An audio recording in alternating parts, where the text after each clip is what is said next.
بتلمع وكلها اهيت، كل حبايه سايبه التانيه، جميله جدا. هنبدا بقى نقدمه مع بعض واوريكم الشكل النهائي للكشري بتاعنا الجميل المصري الاصيل النهارده شكله عامل ازاي في النهايه.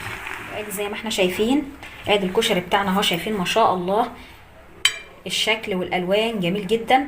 ادي الحمص بتاعنا سويناه زي ما احنا قلنا، الحمص البلدي الجميل بتاعنا. وادي الرز المفلفل، شايفين الرز عامل ازاي مفلفل جدا كده، هو العدس. والمكرونه بتاعتي كمان مع الصلصه مع الرز مع البصل المرمش، شايفين القرمشه بتاعت البصل، اسمعوا الصوت، شايفين مرمش جدا ازاي.